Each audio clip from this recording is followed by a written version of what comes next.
오점률이 1%짜리인 킬러 문항입니다. 3등급도 이해할 수 있도록 잘 한번 설명해 보겠습니다. 또한 지수함수, 로그함수 그래프 문제를 어떻게 푸는지까지도 중간중간 설명을 하겠습니다. 지수함수, 로그함수 시작을 어떻게 합니까? 그렇죠. 기본적으로 그림을 그립니다. 편의상 얘를 F라고 부르고요. 얘를 G라고 부르도록 하겠습니다. F라는 로그함수는 증가야 감소야. 그렇죠. 미시 1보다 크니까 증가함수입니다. GX도 미시 1보다 크므로 증가함수입니다. F와 G를 좌표 평면에 그려보았습니다. F 증가함수고요. G도 증가함수입니다.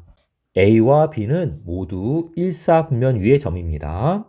A를 Y는 X에 대해서 대칭 이동한 점을 A-라고 부릅시다. A-는 OB 위에 있고 중점에 관한 조건이 있을 때 A하고 B를 구하는 문제입니다. A는 일사분면의 점, B도 일사분면 위의 점입니다. A를 Y는 X에 대해서 대칭 이동한 점을 A-라고 불렀을 때 OB라는 직선 위에 A-가 있습니다. 따라서 세 점은 한 직선상에 있고 세 점이 한 직선상에 있으므로 기울기가 같다라는 조건을 사용할 수 있습니다. 이렇게 구한 기울기하고 이렇게 구한 기울기가 같다. 따라서 B분의 A, 파란색 기울기하고 C분의 D, 연두색 기울기가 같습니다. 비례식의 성질에 의해서 A와 C의 위치를 바꿀 수 있습니다. 그러면 이러한 비례식이 나오게 되고 이 비례식을 비례상수 K를 이용해서 나타내 보도록 하겠습니다. 따라서 C는 KB, D는 KA가 됩니다. 왜 이렇게 하는 거야? 우리의 목표는 A하고 B를 구하는 게 목표예요. 그런데 현재 미지수가 몇 개야? A, B, C, D 4개예요. 하지만 C는 KB, D는 KA로 바꿔주면 미지수가 몇 개? 그렇지, 3개로 줄어들게 된 거야. A, K, B. 미지수가 3개로 줄었으니까 A, B를 구한다는 목표에 다가가고 있습니다. 이 과정이 좀 어려웠니? 사실 별거 아니었습니다. 기울기라는 조건을 사용하지 않아도 이 길이의 K배가 이 길이다. 그러면 X 좌표도 K배, 그리고 Y 좌표도 K배가 된다. 그러니까 C는 B의 K배, D도 A의 K배가 된다라는 그러한 표현이었습니다. 미지수를 줄이는 효과가 있었습니다. 현재 미지수가 몇 개라고요? A, B, K. 미지수가 3개입니다. 관계식 몇 개 필요하겠어? 그렇죠. 관계식 3개를 알아야만 합니다. 그 중에서 꽤 편한 중점 조건 먼저 알아봅시다. 점 A와 점 B의 중점의 X좌표가 8분의 77이라고 했으므로 A와 B의 X좌표끼리 더해서 절반을 때리면 8분의 77. 양변에 2를 곱하면 A 더하기 C는 4분의 77이 나옵니다. 같은 방법으로 Y좌표에 대해서도 중점 조건을 이용하면 C는 KB였고 D는 KA였으므로 미지수를 줄여서 K와 A에 관한 두 식을 뽑아냈습니다. 이제 K만 구하면 정답이 나오는 거죠. 문제의 조건을 이용해서 수식을 더 만들어 봅시다.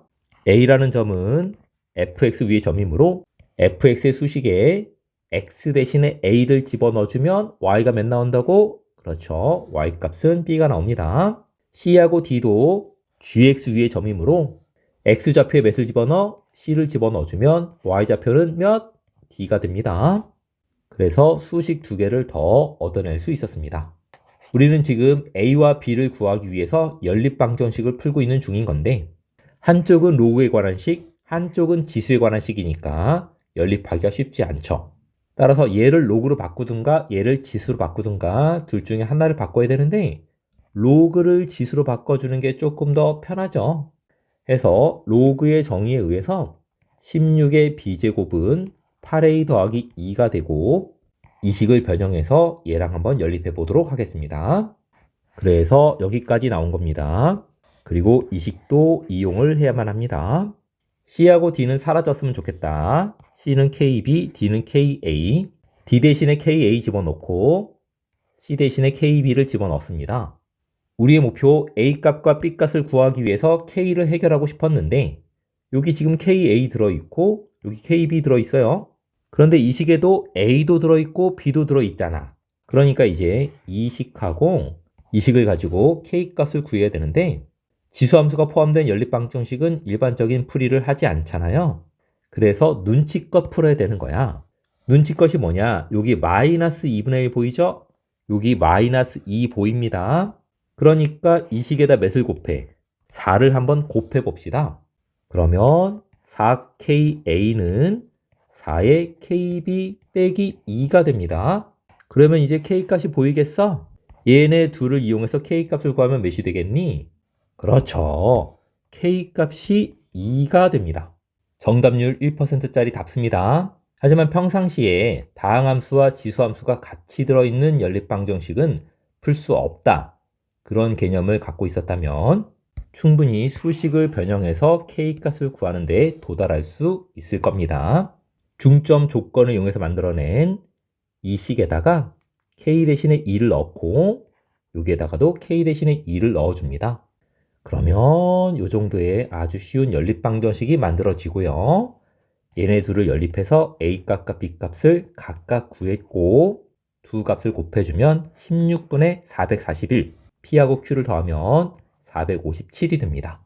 그러면 이런 문제를 풀기 위해서는 어떤 노력이 필요하냐? 문제 상황을 일단 그림으로 나타내 봅니다. 좌표를 대입해서 수식을 만들어내고요. 비례식에 대한 철저한 연습이 필요합니다. 지수함수, 우감수 문제 풀면서 비례상수를 이용하는 문항이 이 문제가 처음은 아닐 겁니다. 여러 번 연습했던 거죠. X좌표도 K배, Y좌표도 K배 이렇게 수식을 만들어내고 문제에 주어진 조건 모두 사용하고요.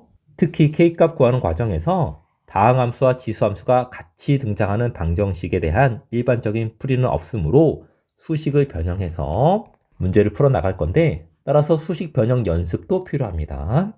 따라서 수식 변형까지 들어간 난도 있는 문항을 일주일에 한 문제 정도는 연습 삼아 풀어보시길 바랍니다.